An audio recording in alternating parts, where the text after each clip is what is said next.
नमस्कार दोस्तों, स्वागत है आप सभी का आपके अपने YouTube channel study for GK में। और आज के इस वीडियो में जैसा कि आप देख पा रहे होंगे साथियों, एक विशेष टॉपिक पर डिस्कस करने जा रहे हैं साथियों, जिसका नाम है साथियों भारत के प्रमुख बंदरगाह। जी हाँ साथियों, अगर आप किसी भी एग्जाम की तैयारी करते हैं तो ये वीडियो आपके लिए काफ़ी हेल्पफुल रहने वाला है साथियों। और भारत के प्रमुख बंदरगाहों से बनने वाले साथियों, हमने सभी प्रश्न रखा है साथियों जो एग्जाम में बार बार अटेंड करते हैं साथियों। तो आइए वीडियो को शुरू करते हैं और पॉइंट टू पॉइंट समझते हैं साथियों। देखिएगा, पहला प्रश्न पूछा गया है कि बताइए भारत में कांडला बंदरगाह किस राज्य में स्थित है। बहुत बार पूछा गया प्रश्न है साथियों, आप डबल स्टार दीजिएगा और दिमाग में जरूर छापिएगा इसको साथियों कि कांडला बंदरगाह किस राज्य में स्थित है। तो आपको विशेष रूप से याद रखना है साथियों गुजरात में।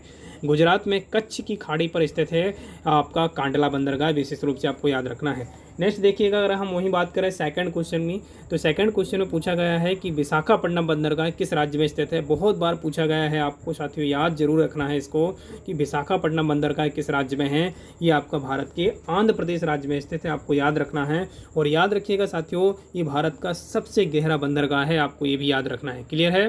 चलिए नेक्स्ट देखिएगा, यहाँ पर बात कर रहे हैं क्वेश्चन नंबर 3 की। देखिएगा, किस बंदरगाह को मत्स्य पत्तन के लिए जाना जाता है साथियों। याद रखिएगा, यहाँ पर बात कर रहे हैं किस बंदरगाह को मत्स्य पत्तन कहते हैं साथियों। तो आपको याद रखना है साथियों, जो तूतीकोरिन जो आपका बंदरगाह है साथियों, ये आपका तूतीकोरिन जो बंदरगाह है, आपको याद रखना है। तूतीकोरिन जो बंदरगाह है ये आपका तमिलनाडु में है और इसे आप मत्स्य पत्तन के रूप में भी जानते होंगे साथियों। क्लियर है?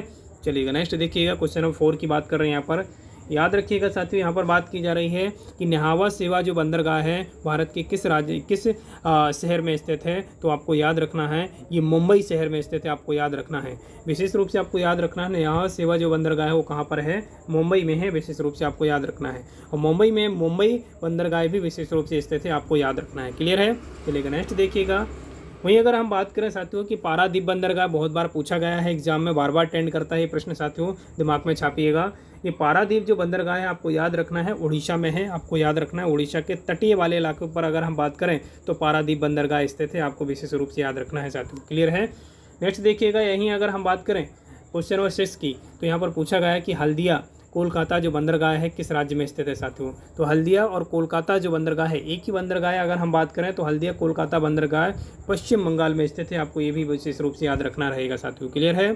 चलिएगा नेक्स्ट देखिएगा, यहाँ पर बात कर रहे हैं तूतीकोरिन, चेन्नई और एन्नोर जो बंदरगाह है किस राज्य में स्थित है। तो याद रखिएगा, अगर सर्वाधिक हम बंदरगाहों की बात करें तो आपके तमिलनाडु में स्थित है, यहाँ पर विशेष रूप से आपको याद रखना है। और बड़े बंदरगाह हैं तूतीकोरिन, चेन्नई और एन्नोर जो बंदरगाह है कहाँ पर है, आपके तमिलनाडु में है साथियों। क्लियर है? चलिएगा नेक्स्ट देखिएगा, वहीं अगर हम बात करें कोच्चि बंदरगाह की, तो कोच्चि तो बहुत बार पूछा गया है साथियों, बार बार एग्जाम में आने वाला प्रश्न है कि कोच्चि बंदरगाह किस राज्य में है। आपको विशेष रूप से याद रखना है कि कोच्चि जो बंदरगाह है वो केरल राज्य में स्थित है साथियों। क्लियर है? चलिएगा, कहाँ से आपको कोच्चि अभी याद रखना है और कहाँ से केरल भी याद रखना है, विशेष रूप से आप याद रख पाएंगे साथियों।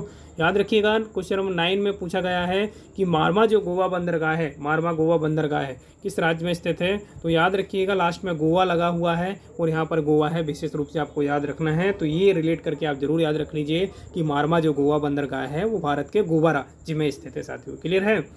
चलिएगा साथियों नेक्स्ट देखिएगा। और जी हाँ साथियों, अगर अभी तक आप चैनल में नए हैं तो चैनल को अभी सब्सक्राइब कीजिएगा सबसे पहले सफलता के लिए, और साथ में जी हाँ बेल आइकन को जरूर ऑन कीजिएगा, जिससे हमारे आने वाले सभी वीडियो का नोटिफिकेशन मिलता रहे साथियों। क्वेश्चन नंबर 10 देखिएगा, यहाँ पर बात कर रहे हैं साथियों कि मुंबई बंदरगाह किस राज्य में स्थित है। तो मुंबई जो बंदरगाह है आपको याद रखना विशेष रूप से महाराष्ट्र में स्थित है मुंबई बंदरगाह।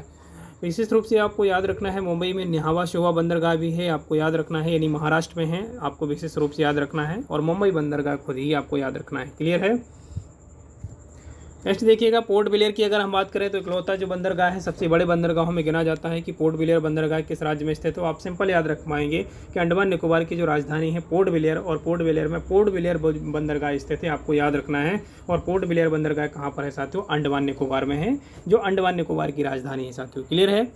चलिएगा नेक्स्ट देखिएगा, न्यू मंगलोर किस राज्य में स्थित है, यानी न्यू मंगलोर जो आपका बंदरगाह है साथियों ये किस राज्य में स्थित है। तो न्यू मंगलोर जो आपका स्थित है साथियों, याद रखना है ये कर्नाटक राज्य में स्थित है, आपका कहाँ पर है, कर्नाटक में साथियों, याद रखिएगा साथियों। क्लियर है? और कहाँ कौन से तट पर स्थित है, तो आपको याद रखना है पूर्वी नहीं पश्चिमी तट पर स्थित है आपका न्यू मंगलोर स्थित है। क्लियर है? न्यू मंगलोर जो आपका बंदरगाह है पश्चिमी तट पर स्थित है, आप याद रखिएगा। देश का सबसे गहरा बंदरगाह, बहुत बार पूछा गया है एग्जाम में कि देश का सबसे गहरा बंदरगाह कौन सा है, तो आपको याद रखना है साथियों कि विशाखापट्टनम जो है देश का सबसे गहरा बंदरगाह है। वहीं अगर हम बात करें तो ये आपका किस राज्य में स्थित है, आंध्र प्रदेश राज्य में स्थित है, आपको ये भी याद रखना है। क्लियर है।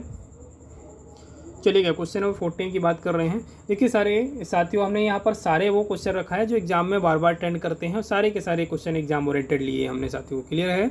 देखिएगा, देश का सबसे पुराना और कृत्रिम बंदरगाह की बात कर रहे हैं, तो कृत्रिम बंदरगाह विशेष रूप से आपको याद रखना है, और सबसे पुराना जो बंदरगाह है वो चेन्नई बंदरगाह है, आपको याद रखना है। और कोलकाता जो बंदरगाह है साथियों, अगर हम बात करें तो कोलकाता बंदरगाह किस नदी के तट पर स्थित है, तो कोलकाता जो बंदरगाह है ये हुगली नदी के तट पर स्थित है, आपको याद रखना है।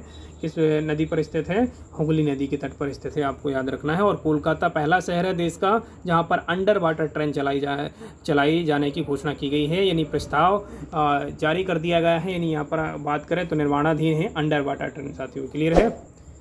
चलिएगा नेक्स्ट देखिएगा, यहाँ पर बात कर रहे हैं साथियों कि भारत में यहाँ पर बात कर रहे हैं भारत में बड़े बंदरगाहों की संख्या कितनी है। देखिए साथियों, अगर हम बात करें भारत में बंदरगाहों में, तो बंदरगाह जो होते हैं अगर हम बात करें तो ये तो बड़े बंदरगाह होते हैं या छोटे बंदरगाह होते हैं।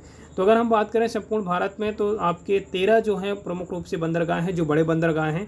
इसके अलावा और कई सारे छोटे बंदरगाह हैं, जिसमें से अगर हम बात करें तो 200 लगभग क्या हैं आपके छोटे बंदरगाह हैं, आपको याद रखना है। तो भारत में बड़े बंदरगाहों की संख्या कितनी है आपकी, 13 है। 17 देखिएगा साथियों, यहाँ पर भारत का सबसे बड़ा प्राकृतिक बंदरगाह कौन सा है, तो प्राकृतिक बंदरगाह की बात कर रहे हैं, ये मुंबई बंदरगाह है, आपको विशेष रूप से याद रखना है। और गहरा तो आपको याद होगा साथियों, विशाखापट्टनम। भारत में अधिकांश बंदरगाह किस राज्य में स्थित है, तो अभी हमने जस्ट चर्चा की है छोटे बंदरगाहों की श्रृंखला में, तो आपको याद रखना है 53 जो हैं आपके छोटे बंदरगाह जो हैं सबसे ज़्यादा कहाँ पर हैं, आपके महाराष्ट्र में स्थित हैं, आपको याद रखना है। क्लियर है। ये भी आपको विशेष रूप से याद रखना है, छोटे बंदरगाहों में सबसे ज़्यादा जो हैं आपके महाराष्ट्र में स्थित है साथियों। भारत का नंबर 1 बंदरगाह कौन सा है साथियों, तो अगर बेहतरीन अगर हम बात करें तो मुंबई जो बंदरगाह है वो आपका भारत का सबसे नंबर 1 बंदरगाह है। और यहीं से अगर हम बात करें तो भारत का क्या वो सबसे ज़्यादा ट्रांसपोर्ट यहीं से होता है, आयात और निर्यात होता है साथियों, याद रखिएगा। इसे ही मुंबई बंदरगाह को ही भारत का प्रवेश द्वार कहा जाता है साथियों। क्लियर है। देखिए नेक्स्ट क्वेश्चन में ही यही पूछा गया है कि भारत के किस बंदरगाह को भारत का प्रवेश द्वार कहा जाता है, तो जी हाँ साथियों, याद रखिएगा मुंबई बंदरगाह को ही कहा जाता है भारत का प्रवेश द्वार। आपको साथियों याद रखिएगा, दिमाग में जरूर छापिएगा।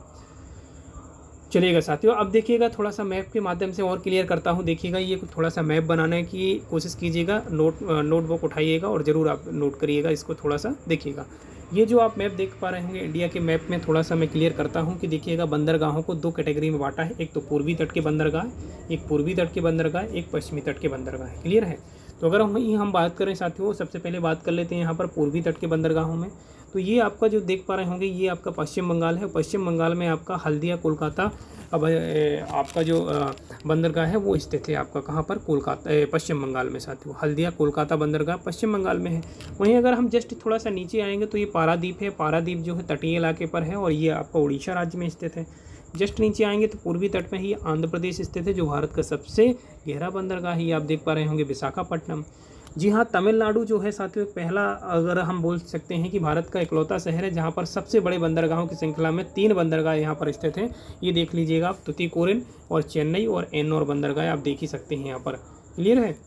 चलिए अब बात कर लेते हैं देखिए पश्चिमी तट पर। तो पश्चिमी तट पर भी आपके 6 आपके बंदरगाह स्थित हैं, जिसमें से कांडला बंदरगाह प्रमुख है जो कि कच्छ की खाड़ी गुजरात में स्थित है। इसके अलावा मुंबई में आपके 2 बंदरगाह हैं, मुंबई यानी महाराष्ट्र में अगर हम बात करें तो महाराष्ट्र में 2 हैं, जैसे मुंबई बंदरगाह भी है और यहीं पर महाराष्ट्र में न्यावा सोवा भी बंदरगाह है। यहाँ पर याद रखना है गोवा की बात कर रहे हैं तो गोवा में मारमा गोवा आपको याद रखना है। वहीं अगर कर्नाटक की बात करें तो न्यू मंगलोर आपको याद रखना है और कोच्चि यानी जो आपका केरल वाला इलाका है वहाँ पर कोच्चि बंदरगाह स्थित है। सो आई होप ये वीडियो आपको पसंद आया होगा साथियों। वीडियो पसंद आता तो वीडियो को लाइक एंड चैनल को सब्सक्राइब जरूर कीजिएगा और शेयर जरूर कीजिएगा। चलिएगा मिलते हैं साथियों नेक्स्ट वीडियो में, तब तक के लिए जय हिंद।